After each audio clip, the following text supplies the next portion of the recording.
Olá, queridas irmãs, estimados irmãos e queridos amigos, cá estamos uma vez mais, pela graça de Deus, aqui nos encontramos, mesmo pela sua graça, tem sido Ele que nos tem acompanhado a cada dia, temos conhecido e pela graça de Deus temos crescido neste conhecimento do Senhor, através do estudo da sua palavra, e aqui estamos uma vez mais neste trimestre a trazer uma reflexão sobre aquilo que chega até nós da palavra de Deus, através da Escola Sabatina, que é uma bênção que nós temos a nível mundial, na nossa Igreja Adventista do Sétimo Dia, em que em todo o mundo nós estudamos os mesmos assuntos, refletimos à volta dos mesmos temas e crescemos pela graça de Deus e com a ajuda do Senhor neste conhecimento extraordinário que vai aumentando cada vez mais e com certeza nos vai desafiando e nos estimulando para um dia, junto com Jesus, aprendermos mais ainda por toda a eternidade. Então damos as boas-vindas a todos vós, aqui estou eu e o meu marido, portanto, nesta disponibilidade e neste ministério pessoal que nos leva a poder fazer estes momentos de reflexão e agradecemos o carinho que aqueles que vão escrevendo ou nos vão encontrando vão fazendo referência.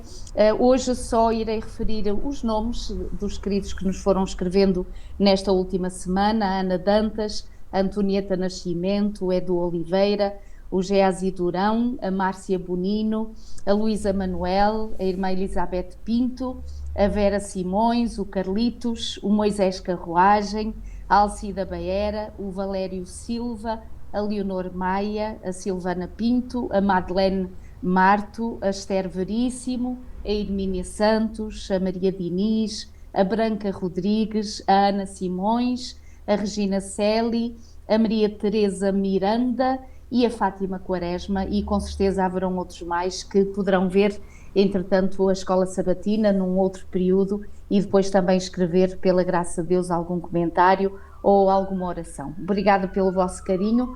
Continuamos aqui, pela graça do Senhor, pedindo a vós que partilhem, pela graça do Senhor, esta palavra, para que ela possa chegar cada vez mais a maior número de corações, para que tenham a oportunidade de conhecer a palavra do Senhor. Então, marido, eu vou fazer a primeira oração, está bem? E já vamos prosseguir então na reflexão. Querido Deus e nosso amado Pai, uma vez mais, Senhor, nós te agradecemos por esta oportunidade que tu nos dás de podermos estar aqui juntos, reunidos em teu nome. E também, Senhor, aproveitando estes instrumentos de partilha da Tua Palavra, como é a internet, como são esta capacidade tecnológica que chegou até nós, não para nos perdermos nela, mas para nela também e ela ser usada para a salvação de muitas pessoas, Amém. Senhor. Então, Senhor, obrigada por esta oportunidade, ajuda-nos a prezá-la e a agradecê-la e a aproveitá-la enquanto poderemos fazê-lo. E, Senhor, obrigada desde já por todo o alcance que esta palavra tem tido. O teu Espírito tem ido longe, tem convencido, esclarecido corações. E, Senhor, continuamos a pedir-te que nos uses a mim e ao meu querido marido, Senhor, para podermos, Senhor, explanar, refletir, pensar na tua palavra e poder, Senhor, no teu Espírito, admoestar todos nós na solenidade do tempo em que vivemos. Amém. E na preciosidade e na importância que devemos ter cada vez mais para o estudo desta palavra santa, Senhor. Amém.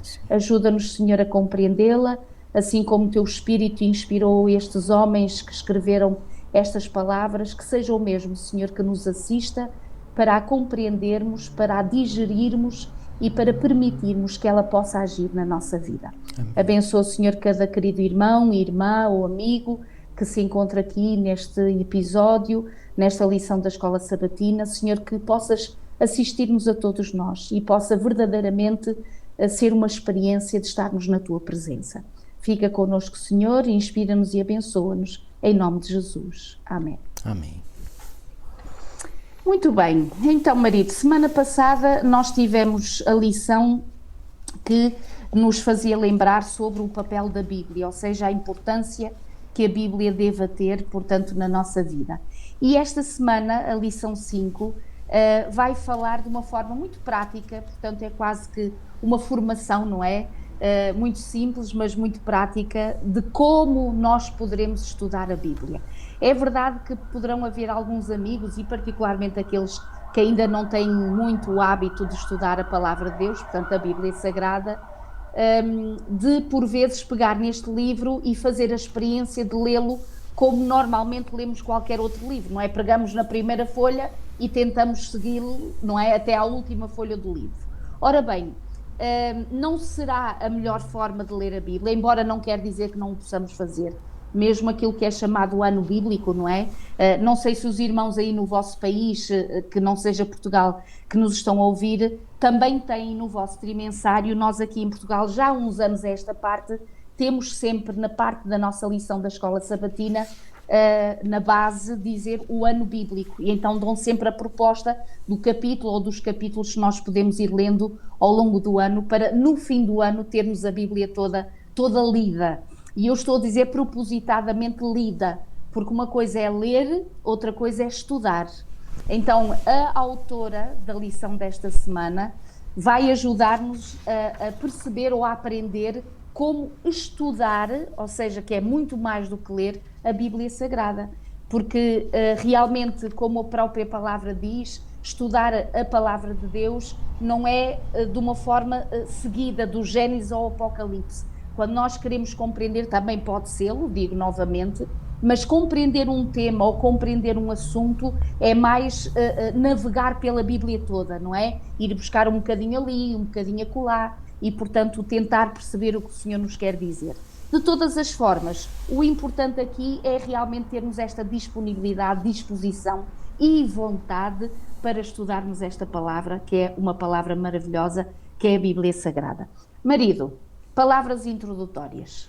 Muito bem, então, como disseste muito bem, esta semana, portanto, a autora foca-se mais no aspecto prático de como estudar a Bíblia, e ela começa aqui por dizer algo que me faz avivar uma memória. Penso no momento em que recebeu a sua primeira Bíblia, e eu lembro muito bem do dia em que recebi a minha primeira Bíblia. Foi no dia em que eu completei 7 anos de idade, e quem me ofereceu a Bíblia foi a minha mãe. Eu lembro-me que quando eu vi o presente, estava embrulhado, vi assim um presente um bocadinho volumoso, não é? Então eu achei que era um brinquedo muito, muito interessante, não é? E então, quando eu desembrulhei e vi assim uma capa, não é? E depois abro a tampa, não é? E vejo que era uma Bíblia, confesso que fiquei assim um bocadinho desiludido, não é? Porque eu achava que era um brinquedo, não é? Mas, pois bem, essa Bíblia veio a ser a minha primeira Bíblia, portanto, com 7 anos. Eu estava no meu primeiro ano de escolaridade, no meu primeiro ano da escola primária, não é? Portanto, antes a minha mãe não me tinha oferecido porque eu não sabia ler ainda, portanto, aí já eu sabia ler. E depois, anos mais tarde, portanto, isto foi no ano de 1970, 18 de março de 1970, e mais tarde, no Natal de 1980, ela ofereceu-me uma outra Bíblia, uma outra versão, e essa sim foi a Bíblia, não quer dizer que eu não tivesse lido porções da outra, mas essa foi a Bíblia que depois, em 1984, eu estudei, e estudei, como disseste, do princípio ao fim. Pois bem, dou graças a Deus por ter recebido essa Bíblia, e no momento apropriado, Deus me ter dado o desejo de a estudar, de a investigar. É um estudo que nunca termina, nunca termina. Nós nunca podemos dizer que já sabemos tudo acerca da palavra de Deus, porque isso seríamos mentirosos, estaríamos a mentir. Portanto, a Bíblia é uma mina absolutamente inesgotável, e embora nós possamos perceber, assim, ter um vislumbre dos grandes temas que a Bíblia nos apresenta, isso podemos, obviamente, não é? Mas mesmo assim, ter um vislumbre não é equivalente a ter um conhecimento profundo. E por muito profundo que seja o nosso conhecimento, fica sempre aquém daquilo que nós podemos compreender da palavra de Deus. Então, por isso, não devemos nunca dar-nos por satisfeitos e cruzar os braços e dizer, não, eu já sei o suficiente, portanto não preciso estudar mais. Não, esse é um erro fatal. Porque quando nós nos acomodamos nesse pensamento de que já sabemos tudo, pois bem, aí corremos um grande risco. Portanto, a Bíblia é algo do qual nos devemos alimentar continuamente. E esta lição é precisamente um desafio que nos coloca para nós estudarmos a palavra de Deus melhor. Vou só fazer uma uma recapitulação muito rápida da lição. Portanto, na lição de domingo, a autora, portanto, desafia-nos a nós dedicarmos um tempo precioso de qualidade por dia para a comunhão com Deus e particularmente para o estudo da Bíblia. Na lição de segunda-feira, para além do tempo, ela fala do lugar, que deveríamos ter um lugar que fosse um lugar habitual onde nós fazemos esse estudo. Na lição de terça-feira, ela desafia-nos a que nós possamos fazer um estudo profundo da Bíblia. Como é que nós podemos aprofundar mais o conhecimento da Bíblia? Iremos ver. Na lição de quarta, ela mostra que quando nós fazemos isto que ela propõe, vamos receber uma bênção dupla. Que bênção dupla é essa? Pois bem, é a bênção que em primeiro lugar recai sobre nós e em segundo lugar recai sobre outros. Iremos ver como. Depois, na lição de quinta-feira, eu diria que é, digamos, é a cereja no topo do bolo desta lição, e o título é Tão Doce. Ela aqui usa, portanto, o texto do Salmo 119, 113 e 104, onde o salmista expressa que ler a palavra de Deus é como mel, sabe tão bem como mel. Pois bem, para quem gosta de mel, e eu sou um deles. E, portanto, vamos então, Milu, aprofundar em detalhe estes assuntos. Em primeiro lugar, tempo. É necessário ou não é necessário tempo? Acho que a resposta é mais do que óbvia, não é? É óbvia, sem dúvida, mas também é um dos maiores desafios que nós temos. Porque na vida tão corrida e tão atravessada, não é? Que vivemos todos nós com as diferentes responsabilidades, sem dúvida que uma arma poderosa que o inimigo tem a seu favor é preencher-nos com tantas coisas. E reparem, eu não estou a falar em coisas supérfluas ou coisas desinteressantes ou que não devamos, até coisas justas que nos ocupam o nosso tempo, o nosso trabalho, a nossa dedicação, mas que se nos estão a tirar tempo de privacidade e de comunhão com Deus, com certeza que estamos a perder diariamente muitas bênçãos que o Senhor nos quer conceder. Então, neste tempo apressado, aliás, aqui até Ellen White tem esta citação aos pés de Cristo, aqui na lição de domingo, quando ela diz: muito pouco benefício se obtém de um estudo apressado das Escrituras. Uma pessoa pode ler toda a Bíblia e, não obstante, deixar de ver a sua beleza ou de entender o seu significado profundo e oculto. E eu não sei, queridos, e com todo o respeito, se por vezes nós abordamos a Bíblia como se fosse a fazer a reza do terço, ou seja, pensamos que só pelo facto de lermos um versículo rapidamente, de podermos fazer uma oração ou cantar um louvor, que por si só já temos para aquele dia a encomenda feita e que não precisaremos de mais nada. É verdade que a Bíblia pode ser abordada numa abordagem intelectual, apenas e só de conhecimento intelectual, mas o estudo da palavra de Deus é aquele com que nós estamos na presença de Deus, com o Espírito de Deus, a investigar a palavra de Deus. Então isto vai requerer de nós, com certeza, este tal tempo, em que é um tempo de, sinceramente, nos separarmos de tudo aquilo que esteja à nossa volta, ao nosso redor, para nos concentrarmos na mensagem que o Senhor tenha para nós naquele dia. Porque a palavra de Deus é tão vasta e tão extraordinária que uma mesma passagem lida mais do que uma vez, até em diferentes dias e em diferentes épocas da nossa vida, terá sempre uma nova revelação para nos dizer. Então esta questão do tempo, eu diria que tem que haver disciplina, tem que haver uma decisão da nossa parte. É verdade que pode ser em tempos diferentes, consoante as pessoas, consoante o seu dia-a-dia. Eu ainda me recordo, o marido, e já agora estou-me a recordar desta experiência, quando nós tivemos o nosso primeiro filho, antes de termos o nosso primeiro rapaz, tu recordas seguramente, eu gostava de me levantar muito cedo. Portanto, e todas as manhãs, 5, 6 da manhã, portanto, levantava-me logo para estar em comunhão com Deus. E depois de ter nascido o nosso Timóteo, o nosso filho primogénito, com certeza com um bebezinho, acordando ele durante a noite, após 3 ou 4 horas, e dar-lhe mamar e cuidar dele e tudo, eu ainda tentei nos primeiros tempos de vida do nosso filhinho, quando ele era pequenino, continuar a levantar-me às 5 e às 6 da manhã. mas eu acabei por dar por mim a cair sobre mim própria, porque estava completamente exausta das horas que passava ao longo da noite cuidando do nosso filho. Então o que é que eu percebi? Aí eu tive que ter uma dinâmica diferente. Enquanto o Timóteo fazia a sua cestazinha, a sua dormida, não é? O seu descanso, ficava na mesma ali o biberão ou as fraldas, mas eu ia estudar a palavra do Senhor durante aquele tempo em que o menino estava a descansar. Então isto para dizer o quê, queridos? É possível que todos nós, na dinâmica que temos diferente de vida e das diferentes responsabilidades, a hora ou o momento possa ser diferente. É verdade que quanto mais cedo, antes de sairmos para as nossas responsabilidades, melhor será, porque prepara o nosso espírito e prepara-nos para o dia que vamos ter adiante de nós. Mas se por algum motivo não for possível, o importante é não deixarmos de ter tempo para estudarmos a palavra do Muito Senhor. bem, E isto bem. é algo imprescindível. Muito bem. Creio que disseste o essencial. Embora haja aqui 3 Isso. sugestões muito práticas que ela faz. Primeiro, pedir a Deus que coloque no nosso coração um desejo por Ele. Isso.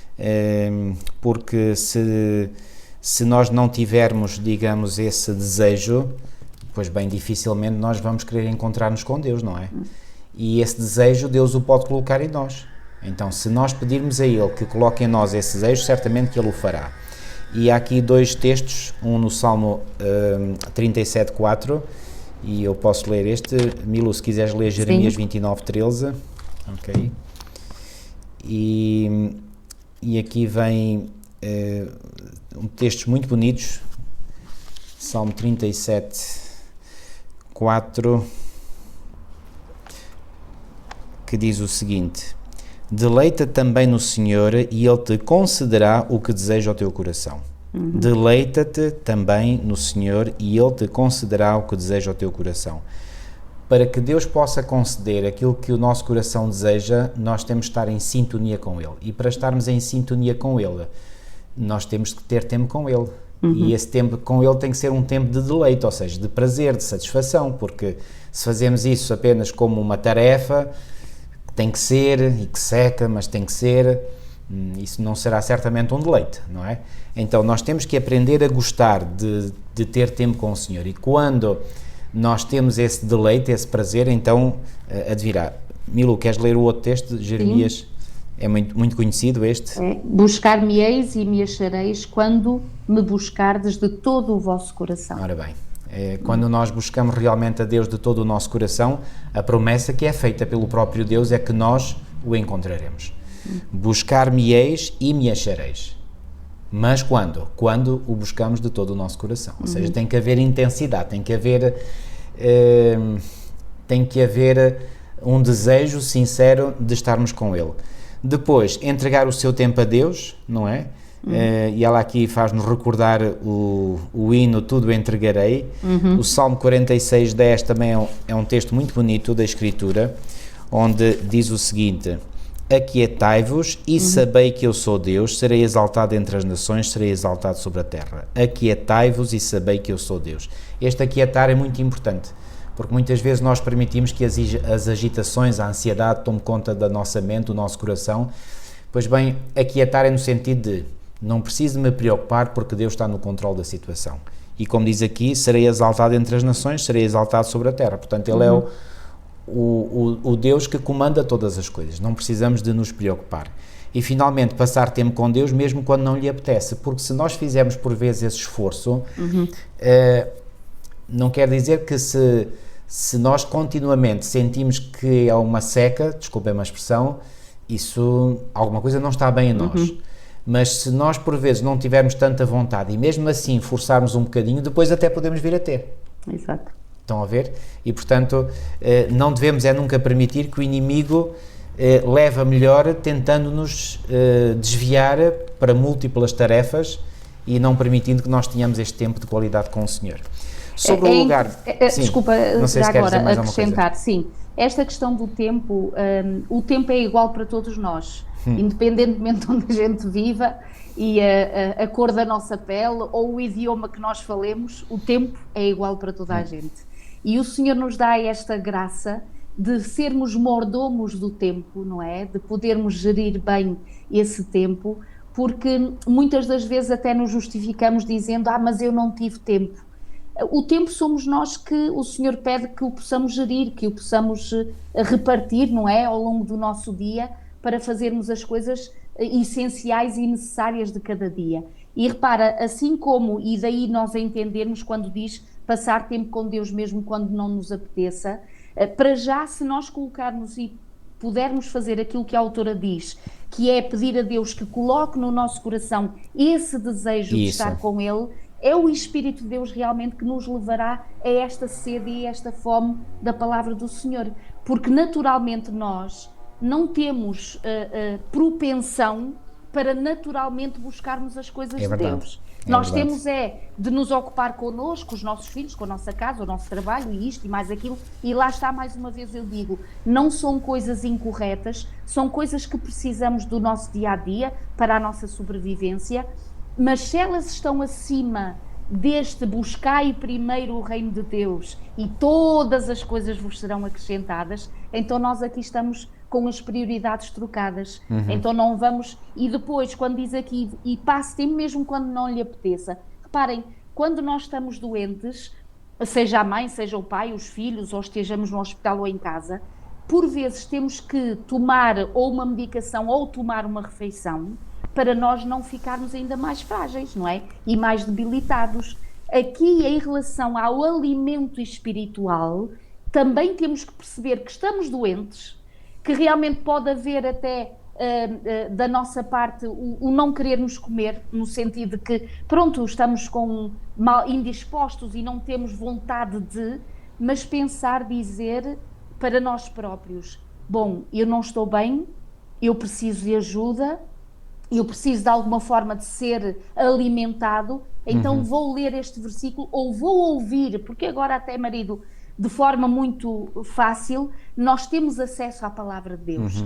Mesmo pessoas que digam, mas eu não me consigo concentrar a ler, por exemplo, mas pode ouvir. Isso. Também a Bíblia Sagrada agora pode escutar, há várias apps que podem fazê-lo, escutarmos os livros do Espírito de Profecia, também ouvirmos, vamos numa viagem, eu aproveito sempre as viagens que faço de carro, não é para ouvir as músicas seculares ou o rádio do dia-a-dia, mas é ouvir mensagens, pregações, músicas de louvor, porque tudo vai entrando e vai nos alimentando e vai nos ajudando. Então é muito interessante perceber, queridos, que o tempo é um dom que Deus nos dá, sem dúvida, e que com a sua ajuda nós poderemos, sem dúvida, fazê-lo repartido ao longo do dia de várias responsabilidades, a começar principalmente pelo tempo de estarmos com Deus. E temos que ser bons gestores do tempo. Isso. Não é por acaso que o apóstolo diz remindo o tempo. Isso. Porque os dias são maus. Então, uma das qualidades de um bom mordomo é saber gerir bem o tempo, não só, claro, mas também o tempo que o Senhor nos coloca à nossa disposição. Porque reparem, o tempo é um talento, não é? Isso. Que Deus nos dá também, não é? E, portanto, nós temos que saber gerir. Agora, nós por nós próprios não conseguimos ter essa capacidade, mas Deus está ansioso por nos dar essa capacidade. Então temos que pedir a Ele, e não há problema nenhum em dizer, Senhor, olha, eu sou um péssimo gestor, eu a gerir o tempo eu não sei como fazer, então Senhor, ajuda-me, porque eu sozinho eu não chego lá. E não chegamos mesmo, e temos que sempre admitir isso, que nós na nossa condição natural, aliás, quando tu disseste que nós na nossa condição natural não tendemos para buscar a Deus. A Bíblia afirma isso. No Salmo 14 e no Salmo 53, e repetem-se a primeira parte, e eu vou ler, por exemplo, aqui no Salmo 53, diz assim, disse o necio no seu coração, não há Deus.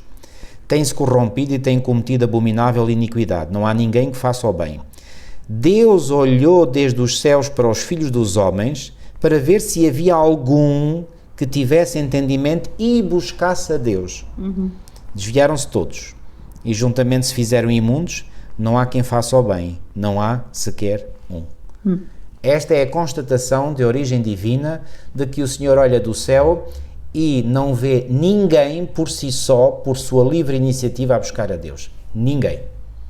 Então, quando é que nós buscamos a Deus? Quando Deus toca o nosso coração em primeiro lugar, Ele tem que tomar iniciativa, como Ele tomou com os nossos primeiros pais, já o dissemos isto várias vezes, foi Ele, Deus, que foi à procura dos nossos primeiros pais depois de eles terem pecado. Adão, pelo contrário, ele fugiu da presença de Deus. E Deus é que veio ao nosso encontro. Ele é que tinha razão, sejamos francos, Deus é que tinha razão para se afastar de nós e não querer mais nada connosco, porque nós lhe virámos as costas e fizemos algo contra a sua vontade. Mas não, Deus é tão bom e tão misericordioso que vem ao nosso encontro e despoleta em nós ou cria em nós o desejo por Ele. Portanto, quando há no nosso coração desejo por Deus, amigos, podem ter a certeza absoluta que isso é uma prova inequívoca de que Deus já está a agir na vossa vida. Porque se não fosse esse o caso, se não fosse o caso de Deus estar a agir já na vossa vida, podem ter a certeza absoluta que não tinham a mínima inclinação e o mínimo desejo de buscarem a Deus. Ok? Isto é interessante. Agora, na lição de segunda-feira, começa logo com este versículo do exemplo do próprio Senhor Jesus, desta questão de um lugar especial e particular que nós possamos ter para comungar com Deus, para estarmos na presença de Deus. É evidente que o Senhor está em todos os lugares, com certeza, lá onde estamos, onde vamos, o que estamos a fazer, Deus se encontra em todos os lugares. Mas este encontro como é o objetivo da lição desta semana, do como estudar a Bíblia, com certeza que ajuda a nós termos um lugar especial. E aqui Jesus, por exemplo, no Evangelho de Marcos, no capítulo 1 e no versículo 35, está escrito: tendo-se levantado alta madrugada, saiu e foi para um lugar deserto e ali orava.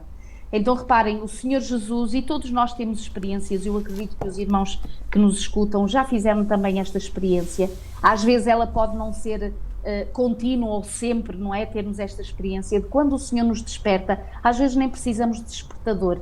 Quando fazemos este pacto com Deus, o Senhor nos desperta naturalmente para cedo pela manhã nos encontrarmos com Ele. E queridos, quando o mundo está em silêncio, quando a nossa cidade está em silêncio, quando a nossa aldeia está em silêncio, quando os filhos ainda não acordaram, não é? Quando ainda não iniciamos as nossas tarefas normais de cada dia, o estar em silêncio na presença de Deus num determinado lugar em que já a nossa disposição psicologicamente, até fisicamente, mentalmente e com certeza espiritualmente, sabemos que estamos ali naquele lugar com um objetivo, que é abrir a palavra de Deus, que é realmente estarmos na presença do Senhor.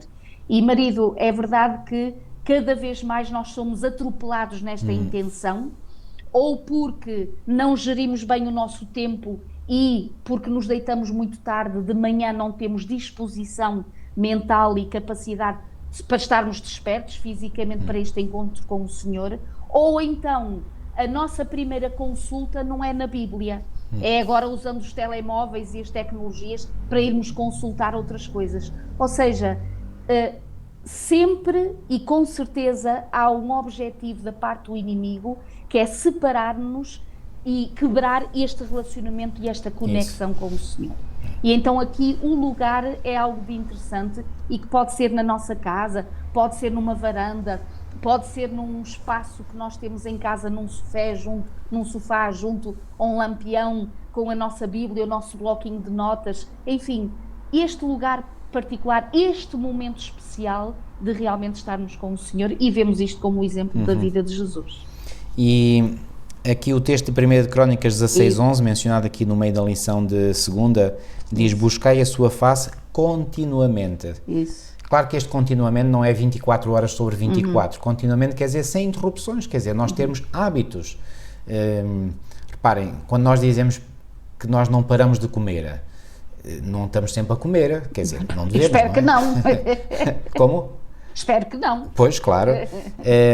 Mas o que é que quer dizer, o que é que queremos dizer com a frase não podemos deixar de comer? Que não podemos deixar definitivamente de comer, ok? Nós temos 2, 3 refeições, dependendo das pessoas, não é? E assim como, por exemplo, Daniel, está revelado no capítulo 6 de Daniel, orava 3 vezes ao dia ao Senhor, portanto ele tinha 3 refeições diárias com o Senhor de maior intimidade. Isto não quer dizer que nós não possamos comunicar-nos com Deus em oração ao longo do dia, claro que sim, mas termos momentos especiais de comunhão com Deus durante o dia. E isto é que é ter comunhão ou buscar a face de Deus continuamente, ok? Ou seja, não interromper. Quando o apóstolo Paulo diz em 1 de Tessalonicenses 5,17, orai sem cessar. O que é que quer dizer sem cessar? Que nós estamos 24 horas por dia sempre a orar? Não, não é isso. Sem cessar quer dizer sem interromper o nosso hábito de estarmos com o Senhor. É isso que quer dizer, ok? E aqui, a autora diz aqui algo muito, muito importante. Sentar-se aos pés de Jesus é o melhor lugar para se estar, e aqui ela cita o exemplo de Maria, que se sentou aos pés de Jesus a escutá-lo, não é? E quando Marta, que ficou incomodada de ver a irmã sem fazer nada, não é? Criticou e disse, ó Senhor, por favor, diz lá à minha irmã que é para ela me vir ajudar, não é? E Jesus dá uma resposta que certamente não agradou a Marta, pelo menos no início, não é?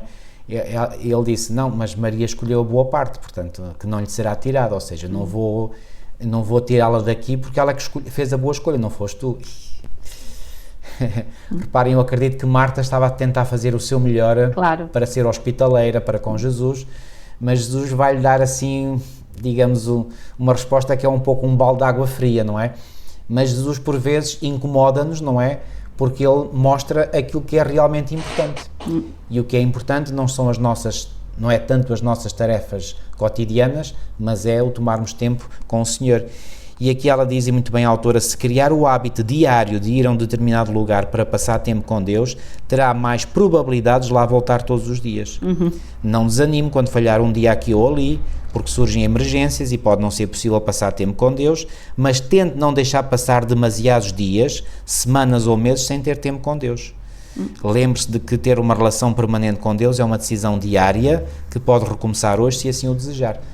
É uma decisão, é uma escolha nossa. Nós temos que fazer uma escolha consciente e dizer, Senhor, eu quero ter tempo de qualidade contigo. E se nós fizermos isso, o Senhor certamente atenderá ao nosso pedido. E já agora, marido, acrescentar, é importante sem dúvida, e nós já falamos disso noutros estudos da Escola Sabatina, que o tempo que nós passamos e o lugar, por exemplo, da nossa congregação ou da nossa igreja, o irmos, o comungarmos, o estudarmos a palavra em conjunto, é algo de importante e que faz parte da nossa saúde espiritual. Mas esses momentos não poderão nunca substituir aquilo que é o estudo diário pessoal.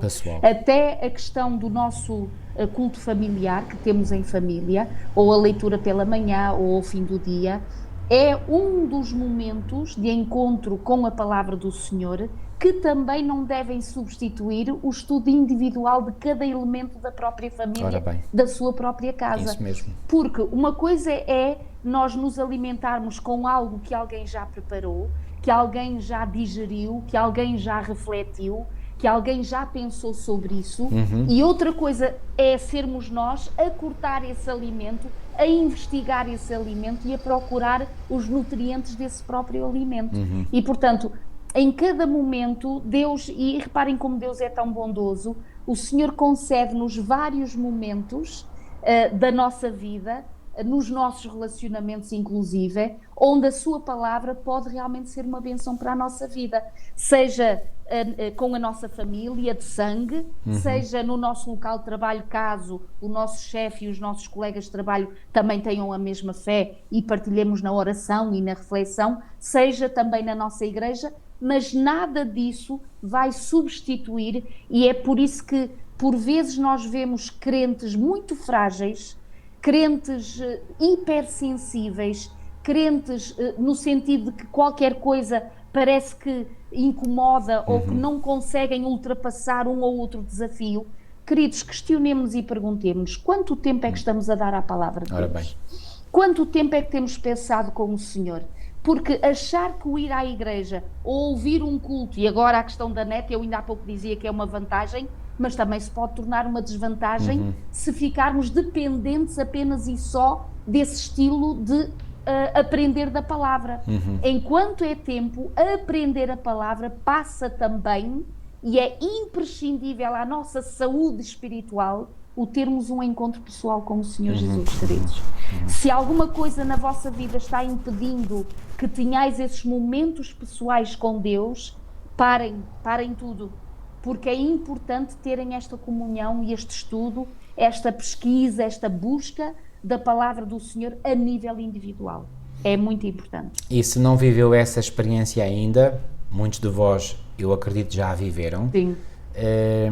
Mas se não a viveram, se fizerem este pacto com o Senhor, irão certamente viver essa experiência. E qual experiência? A experiência de sentirem uma enorme alegria de descobrirem coisas por vós mesmos. Quando nós investigamos a palavra de Deus por nós próprios e descobrimos algo que até pode ser algo que já tínhamos ouvido, mas agora ali temos a confirmação de que é realmente assim, isso dá uma alegria e uma satisfação que nós não conseguimos exprimir por palavras, porque nós sentimos que aquilo é uma descoberta nossa, é algo que eu descobri, pronto, claro, com a ajuda divina, sem dúvida, sem diminuir em nada a ação do Espírito Santo, porque é Ele que abre a nossa mente, digamos, nos ajuda a compreender a sua palavra, está fora de questão. Mas, seja como for, portanto, é algo que o Senhor nos deu o privilégio de nós podermos descobrir por nós próprios, no sentido de que, sem a ajuda de outros, quero eu dizer. E isso é algo que dá uma grande satisfação. Então, não se privem de continuar a ter, ou de terem pela primeira vez essa experiência, porque vão gostar, e vão gostar de tal maneira que quando aprenderem a gostar não vão querer outra coisa. Isso. Okay. Na lição de terça-feira, vem aqui, lá está aquilo que eu havia sublinhado no início, a questão da necessidade de estudarmos profundamente a Bíblia. Ou seja, não é apenas uma leitura supérflua, não é? Apenas assim, como se costuma dizer, uma leitura na diagonal, não é? Sim. Que às vezes quando pegamos num livro lemos assim por alto para ter já uma ideia mais ou menos do que possa tratar o livro. Não, é um estudo profundo da Bíblia. E agora reparem, queridos, este estudo profundo não quer dizer que nós passemos cada dia as 24 horas nesse estudo profundo. O que quer dizer é que tenhamos exatamente esta prática, esta disciplina, de encontrarmos um tempo no nosso dia, num lugar particular do nosso dia, para pegarmos, quem sabe, numa passagem, num versículo, num tema. Olha, ouvi falar sobre isto, aquela mensagem que eu ouvi, a pregação, aquele comentário que alguém fez, despertou em mim uma curiosidade de saber mais um pouquinho sobre esta questão, o que é que a Bíblia dirá. E, queridos irmãos, vocês sabem tão bem como eu que agora nós temos a bênção destas tecnologias. Antigamente nós precisávamos das concordâncias, não é? Aqueles livros enormes, grossos, que íamos consultar à nossa biblioteca, todos os livros do Espírito de Profecia, não é? Onde é que estará esta citação? Lá andávamos à procura, às vezes era complicado tentar encontrar isto ou aquilo. Queridos, hoje em dia nós temos estes instrumentos que Deus permite que nós tenhamos, usemo-lo para a bênção da nossa vida. Nós vamos a eles, fazemos logo uma questão, não é? Onde é que está uma citação de Ellen White? O que é que a Bíblia diz sobre isso? Quais são os versículos que falam sobre este tema, sobre este assunto? Queridos, temos logo ali a resposta imediata, que é para nós depois irmos investigar, irmos estudar. Portanto, estudar profundamente a Bíblia e, com certeza, como nós fazemos aqui na nossa lição, e mesmo antes da gravação nós oramos sempre juntos, eu e o meu marido, antes de fazermos as gravações. Claro que temos que orar, não é? Antes de abordarmos esta palavra, porque esta palavra, porque foi escrita por influência do Espírito Santo, não pode ser de forma alguma compreendida se não for ele a assistir-nos também. Portanto, a oração é o primeiro passo imprescindível para fazermos um estudo profundo da palavra de Deus. E, aliás, como diz aqui Ellen White, no Grande Conflito, tem esta citação na lição de terça-feira: nunca se deve estudar a Bíblia sem oração. Isso. Só o Espírito Santo nos pode fazer entender a importância das coisas fáceis de perceber ou impedir-nos de deturpar verdades difíceis de entender. Isso. Portanto, seja mais complexo o ensinamento ou mais simples, tudo tem que vir e tudo só será verdadeiramente compreendido se tivermos a assistência do Espírito Santo. Muito bem, muito bem. Agora, há aqui algo muito prático que é recomendado e que eu posso falar por experiência própria, que isto ajuda muito, mas mesmo muito, é nós escrevermos aquilo que nós aprendemos. E depois, ela fala, portanto, em orar, em ler e depois escrever e também em partilhar. Olhem, eu encontrei já há bastantes anos uma forma de poder memorizar ainda melhor para mim aquilo que vou aprendendo, é escrevendo. Eu gosto de escrever porque ao escrever eu posso articular melhor as ideias eu vou fazer a investigação, é como se fosse um exercício em que eu arrumo as ideias na minha mente. E eu digo assim, reparem, quando nós estamos isto acontece-nos quando nós mudamos de casa, não é? Pois. Nós experimentamos, olha, vamos pôr isto aqui, não, aqui não fica muito bem, depois pomos ali. Fazemos às vezes essas experiências, não é? Claro, às vezes já idealizamos na nossa mente, olha, isto ficará bem aqui e pomos lá e fica mesmo, não é? Pelo menos nós gostamos. Intelectualmente nós precisamos de arrumar a casa, digamos, ou arrumar as ideias na nossa mente. E através da escrita nós conseguimos mais facilmente, melhor do que quando nós falamos, arrumar as ideias no sítio apropriado ou na prateleira, entre aspas, apropriada da nossa mente. Então isto é muito bom. E ao mesmo tempo, se estamos a escrever, podemos depois partilhar com outros. Então eu aprendi a fazer isto, e já há bastantes anos que escrevo numa rede social, no Facebook, gosto muito de fazer aquilo que eu vou aprendendo ou que já tinha aprendido, eu ponho por escrito e, portanto, é benéfico para mim, em primeiro lugar, porque eu sou o principal beneficiário, e também pode ser para outros que leem, e muitos já me têm dito que têm beneficiado. Portanto, não creia que só outros é que estão dotados com esta capacidade. Eu acredito que se pedir ao Senhor que lhe dê, digamos, essa capacidade, faça isso, eu desafio a fazer. Faça numa rede social, faça, sei lá, num jornal de igreja, num jornal comunitário. Eu conheço um irmão que escreve às vezes artigos, aliás, mais do que um, escrevem artigos para jornais locais, não é? E que são publicados. Pois bem, pode sempre beneficiar alguém. Ou então, e eu creio que aqui o conselho vai mais nesse sentido, escrever para nós próprios, porque assim mas se puder partilhar aquilo que escreveu com outros, tanto melhor. Milu, o que é que já achas? agora, sim, já agora deixa-me trazer um assunto que às vezes vamos ouvindo, e com todo o respeito, com certeza, com a sensibilidade de cada um, e cada um deve respeitar a sua própria sensibilidade, com certeza. Mas apenas para desmistificar um bocadinho esta questão, quando falamos sobre a Bíblia, o facto de sublinharmos a Bíblia ou escrevermos mesmo na Bíblia, alguns queridos poderão achar que não o devem fazer por ser um livro sagrado. Não é a folha em si que é sagrada, pois portanto, claro. Não é o papel em si que é sagrado, queridos. É o conteúdo da palavra é que é o sagrado, portanto, a palavra de Deus. Então, ter a vossa Bíblia sublinhada, aliás, até escrito algumas chamadas, algumas notas, não é? Quando estamos a estudar umas citações de Ellen White, por exemplo, uma cor que para nós significa olha, alguma coisa. A minha Bíblia é uma autêntica tutti frutti. É a tua e é a minha. Portanto, para dizer o quê? E aqui, olhem para aqui. Isso, exatamente. Está tudo cheio de cores, portanto, claro. E estas cores, pelo menos para mim, têm um código, não é? Portanto, eu quando vejo, por exemplo, o verde, já agora, o verde, portanto, que é considerado a cor da esperança, portanto, é tudo aquilo que são versículos que animam, que encorajam, que dão esperança, que dão ânimo. Já o vermelho, ou não é tanto o vermelho, mas é um rosa, não é? É uma chamada de atenção, é uma advertência.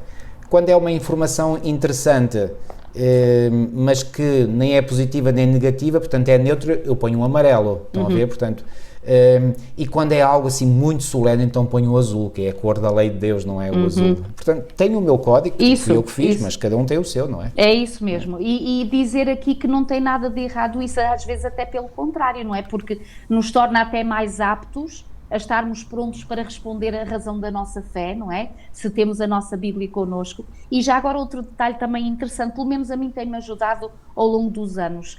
É verdade que nós temos mais do que uma Bíblia em casa, e eu pessoalmente, ao fim de X anos, propositadamente mudo de Bíblia. E porquê? Porque como já houve uma que durante anos esteve comigo, é verdade que alguns têm uma memória de números e de versículos. O meu marido é uma autêntica enciclopédia, não é? Às vezes eu pergunto, onde é que está o versículo tal? Tunga, está ali e ali. Outros têm mais uma memória visual, certo. Que é o meu caso. Eu sei que está ali naquele livro e sei que está naquela coluna, ou do lado direito ou do lado esquerdo, não é? Mas é memória visual. Mas o que é que isto vai fazer? Se nós já estudamos na mesma Bíblia ao longo de muitos anos, já poderá não haver espaço, não é? E parece que já nos acostumamos ao mesmo ensinamento. Então, se pegarmos numa nova Bíblia, ao fim de X anos, e retomarmos o estudo outra vez, fazer um pacto, olha, vou ler outra vez a Bíblia, do Gênesis ao Apocalipse, ou por temas, ou por livros. Reparem, neste momento, a título pessoal, eu estou a ler a Bíblia não do Gênesis ao Apocalipse, mas estou ao contrário, do Apocalipse para o Gênesis, e fiz propositadamente, para ir diversificando um bocadinho e mudando. E uma nova Bíblia pode nos ajudar nisso, a adquirirmos uma Bíblia, vamos começar um novo estudo, um novo relacionamento com Deus, noutras descobertas, e queridos, é uma bênção muito grande, e o Senhor abençoa-nos profundamente, ok? Sem dúvida. Okay. Agora, esta bênção dupla, marido. Isso. Sim, a bênção dupla. Esta bênção dupla é quando nós partilhamos, não é? Isso é uma bênção em primeiro lugar para nós e depois também para as pessoas com quem nós partilhamos. Podemos estudar a Bíblia com uma concordância e um dicionário bíblico. Por exemplo, Guilherme Miller, que foi um homem, digamos que foi bastante inovador no método hermenêutico, que é, digamos, o método básico que os adventistas do sétimo dia adotam como igreja, não é? Que é... Por reparem, pronto, eu agora vou aqui introduzir só uma pequenina nota teológica. O que é hermenêutica? A hermenêutica é uma palavra que vem de uma palavra grega, hermes, que significa, portanto, o entendimento, ou seja, hermenêutica é a arte de interpretar a Bíblia, ok? Pronto, em resumo. E então, é verdade que os reformadores protestantes criaram, digamos, um grande impacto quando vieram dizer sola scriptura, ok? De que os cristãos devem ter como única regra de fé e prática a Sagrada Escritura, sola Escritura, sola quer dizer somente a Escritura, ok?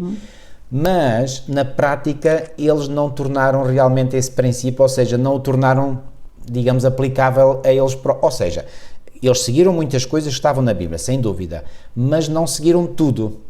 E houve ainda coisas que ficaram na mente de Martinho Lutero, por exemplo, e de outros reformadores, que mostravam que eles tinham sido afetados pela mentalidade, portanto, da Igreja tradicional, da Igreja Católica Romana, que punha por vezes coisas em oposição umas às outras. Por exemplo, por isso é que Martinho Lutero achou que aquilo que Paulo dizia na Epístola aos Romanos, que foi uma epístola que Martinho Lutero estudou muito, estava em oposição àquilo que Tiago dizia na sua epístola. Estão a ver? Portanto, havia esta dualidade, ok? Pois bem, Guilherme Miller vem apurar esse método de interpretação e vem mostrar como a Bíblia se interpreta a si própria. Não é apenas o sola scriptura que herdamos, e bem, da Reforma Protestante, mas é o fazer a Bíblia interpretar-se ela própria, ok? E para isso o Guilherme Miller usou uma Bíblia e uma concordância bíblica, tudo. Nós hoje temos a possibilidade de termos concordâncias, até online, vão online a qualquer motor de busca e ponham lá concordância bíblica, vocês vão encontrar várias. Uma que eu recomendo é a Bíblia Online. Ponham lá Bíblia Online, tem várias versões da Bíblia em português, em inglês, em francês, em várias línguas, ok? Vão à língua portuguesa, tem a ARA, tem a ARC, tem a ACF, tem a AR, enfim, tem várias versões, ok? A Nova Bíblia na linguagem de hoje, etc.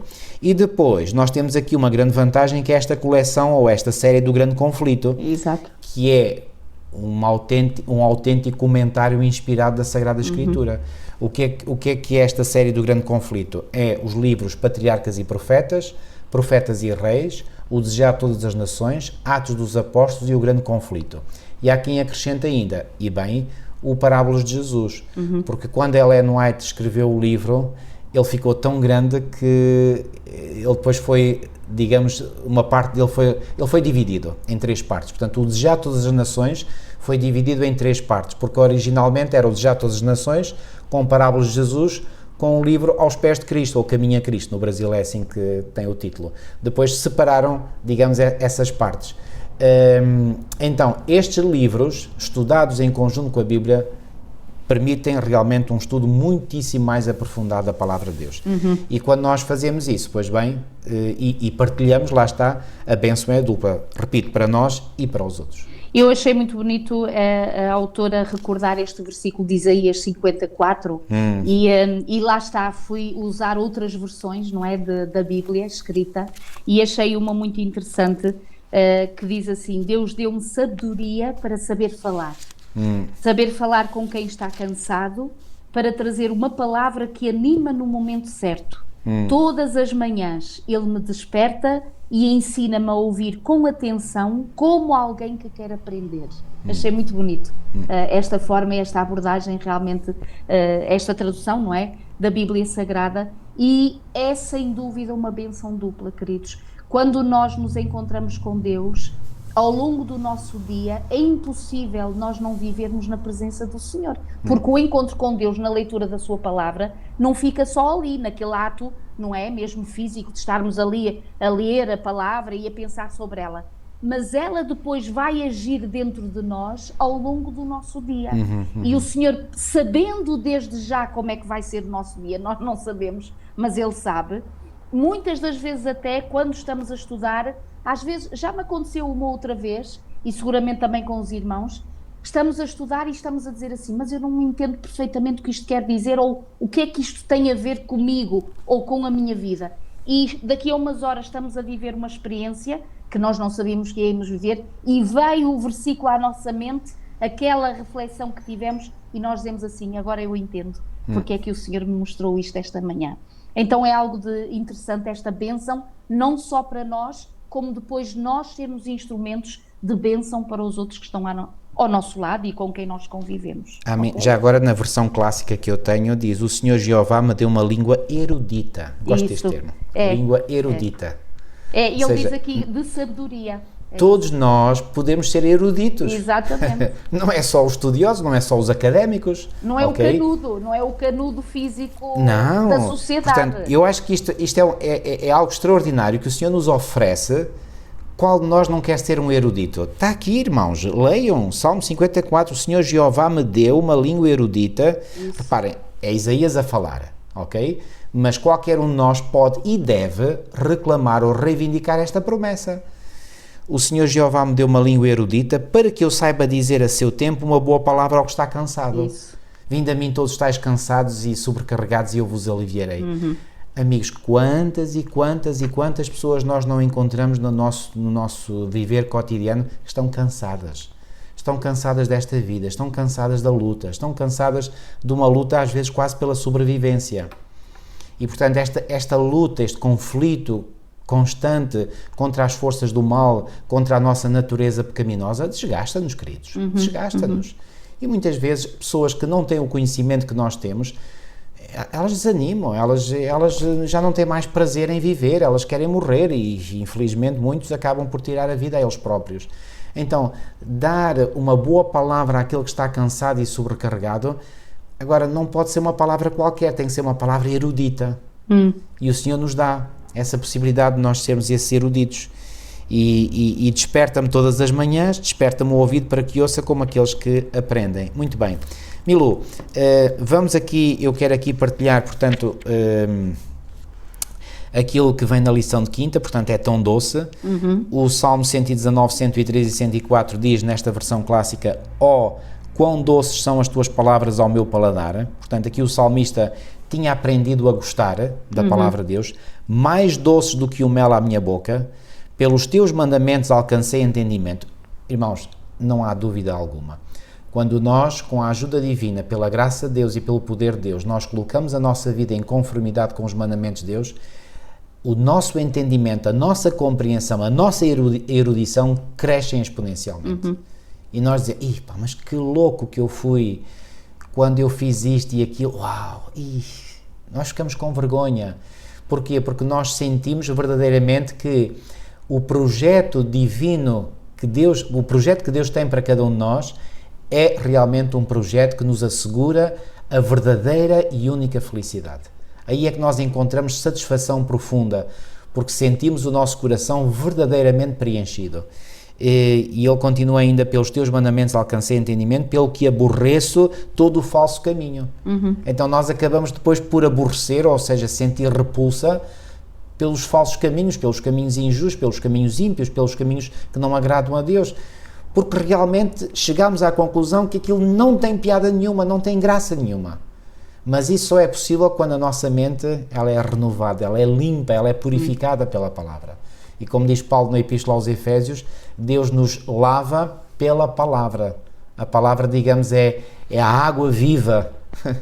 Como Jesus disse à mulher samaritana, é a água viva que limpa a nossa mente, que nos purifica e que nos ajuda a ter outros conceitos e outra visão da vida. Deus seja louvado por isso. Amém. Já agora, marido, antes de terminarmos, esta passagem de Isaías 55, que a autora nos leva a ler e a refletir sobre ela, eu quando revia e relia novamente este capítulo de Isaías, todos os versículos são maravilhosos, não é? Quase que não há nenhum que nós digamos assim, olha, vou ler este para além daquele, porque começa logo por dizer, todos vós que tendes sede, vinde às águas, lá está. Portanto, e quando nós temos um relacionamento com Deus, queridos, e mesmo não tendo esse relacionamento com Deus, o ser humano sente que lhe falta ali qualquer coisa, que há qualquer coisa que não está a atender à sua necessidade, que não está a colmatar a sua sede, a sua fome. Porquê? Porque é só a palavra do Senhor que o pode fazer, porque é a revelação do Senhor Jesus e Ele é que realmente pode colmatar o nosso coração. E queria só referir o versículo 6, buscai o Senhor enquanto se pode achar, invocai-o enquanto Ele está perto. Então, queridos, enquanto nós temos perto de nós a sua palavra, não é? Enquanto ela ainda está no nosso regaço, enquanto ela ainda está se calhar na estante da nossa casa, enquanto ela ainda está cheia de pó, então, queridos, limpemos o pó, abramos a palavra intencionalmente, de forma disciplinada, vamos buscar o Senhor e com certeza Ele se revelará a cada um de nós. Aqui na lição de sexta-feira, para terminar, marido, tem aqui, aliás, Ellen White, aqui nesta o livro de meditações, O Outro Poder, na página 27, diz assim, seja qual for o grande adiantamento intelectual do homem, não pense ele, nem por um momento, que não há necessidade de inteira e contínua pesquisa das Escrituras em busca de maior luz. Como um povo, nós somos individualmente convidados ao estudo da profecia. Repara, ela está aqui a dizer aquilo que já abordamos e fizemos essa pincelada, que é dizer que não é por já termos um grande desenvolvimento intelectual das coisas, mesmo que seja da Sagrada Escritura, que possamos chegar ao momento de dizer assim, olha, já sei tudo. E tanto não sabemos tudo, que nós vamos passar uma eternidade a estudar, a aprender junto aí diretamente do Mestre e do nosso querido Salvador. Ok? Ok. Vamos Podemos orar, terminar marido, então. Se puderes orar, por favor. Nosso querido e amado Pai, muito obrigado, Senhor, pelo privilégio e pela bênção que Tu nos concedes de termos a Tua palavra à nossa disposição. Amém. Esta palavra pela qual tantas e tantas gerações de crentes no passado deram inclusivamente a sua própria vida. Ó bom Pai, ajuda-nos, Senhor, a valorizar a Tua palavra. Ajuda-nos, Senhor, a tomarmos ou a assumirmos compromissos contigo, de querermos, Senhor, passar tempo de qualidade contigo, analisando, lendo, estudando, aprofundando a Tua palavra, para que assim ela, Senhor, se incorpore na nossa mente, seja assimilada no nosso espírito e possa produzir os seus frutos em nós e que a nossa mente, Senhor, seja assim lavada, purificada, arrumada nas suas ideias, para nós termos uma compreensão mais correta de quem Tu és, de quem nós somos, quais são os planos que Tu tens para nós e também de podermos melhor compreender o mundo no qual nós nos encontramos. Amém. Que está a degradar-se cada vez mais e que mostra inequivocamente que a Tua segunda vinda está a aproximar-se a passos largos. Senhor, fica connosco, guarda-nos e protege-nos, livra-nos todo o mal e ajuda-nos, mais uma vez te peço, a nos comprometermos contigo de alma e de coração. É o que humildemente nós te pedimos e pela fé te agradecemos, em nome de Jesus. Amém. Amém. Muito obrigada pela vossa presença, é sempre muito bom estar convosco, louvado seja Deus por esta nova oportunidade e se Deus quiser, encontramos-nos na próxima semana. Até lá. Até lá, se Deus quiser.